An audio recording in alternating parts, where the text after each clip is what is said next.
Kamakoti originals நேயர்களுக்கு இந்த குரியகோஸ் ரங்காவின் அன்பான வணக்கங்கள். இன்றைக்கி எடுக்க போகிற டாபிக் ஏற்பட்ட ஃபோட்டோகிராஃபர். மகாபெரிவா பூஜையெல்லாம் முடிச்சுட்டு ஒரு கீத்து கோட்டையில் உட்காந்துட்டு இவாளுக்கெல்லாம் பக்தர்களுக்கெல்லாம் தீர்த்தம் கொடுத்துட்டு இருந்தார், பிரசாதம் கொடுத்துட்டு இருந்தார். அப்போ ஒரு ஃபோட்டோகிராஃபர் வந்தார். அவர் அப்படி இப்படியும் பெரியவாளர் ஃபோட்டோலாம் எடுத்தார். பெரியவா கண்ணில் எச்சப்பட்டது. அணுகுத்தொன்றை கூப்பிட்டு ஏதோ காதில் சொன்னார். அவன் நேராக போயிட்டு அந்த ஃபோட்டோகிராஃபர்கிட்ட ஃபோட்டோ எடுக்க வேணான்னு சொல்கிறார் பெரியவா அப்படின்னு. அவனுக்கு பயந்து போயிட்டான். தெரியாத தப்பு பண்ணிட்டோம் போல இருக்குன்னு சொல்லிட்டு அவன் பாட்டுக்கு ஒரு ஓரமாக ஒதுக்கி போய் நின்றுட்டான். இந்த கூட்டத்தெல்லாம் பார்த்துட்டு இருந்தான். ஒரு அரை மணி நேரம் போச்சு.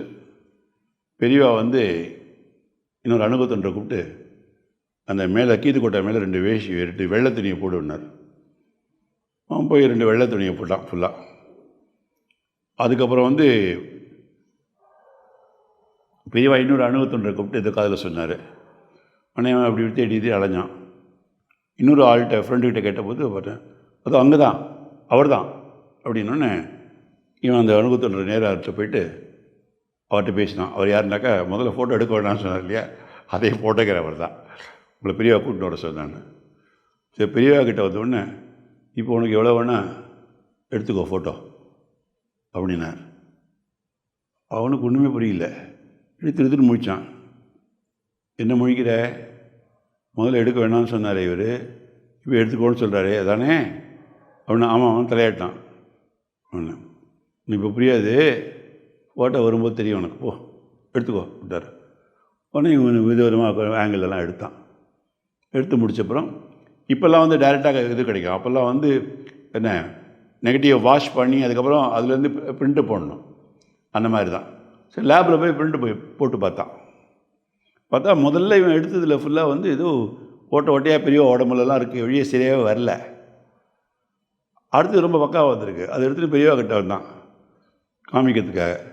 காமிச்சிட்டு, என்ன புரிஞ்சுதா இப்போ என்னென்னு, முதல்ல நல்லா வரலையே நீ எடுத்தது, அதனால வேண்டான்னு சொன்னேன், அதுக்கடுத்து நல்லா வந்திருக்கு எடுத்துக்கோன்னு சொன்னேன், என்னது ஏன் சொல்லு.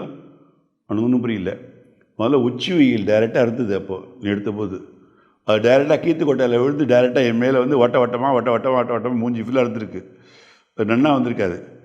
அதனால் கொஞ்சம் ஒரு அரை மணி நேரம் கழிச்சு சாய்ந்ததுக்கப்புறம் மேலே வெள்ளை துணியை போட்டு அதை அவாய்ட் பண்ணி எடுக்க சொன்னேன், புரிஞ்சுதா அப்படின்னார். அவன் மிரண்டு போயிட்டான். பெரியவாளுக்கு ஃபோட்டோகிராஃபியெல்லாம் கூட தெரிஞ்சிருக்கேன் சொல்லிட்டு அப்படியே சாஷ்டாகமாக விழுந்து நமஸ்காரம் பண்ணிவிட்டு போட்டான். இதுதான் பெரியவாளுக்கு மகா பெரியவாளாச்சே, மகா தீபமாச்சே. அவர் தெரியாத ஏதாவது இருக்குமா ஒரு ஃபீல்டு. மகா பெரியவா சரணம்.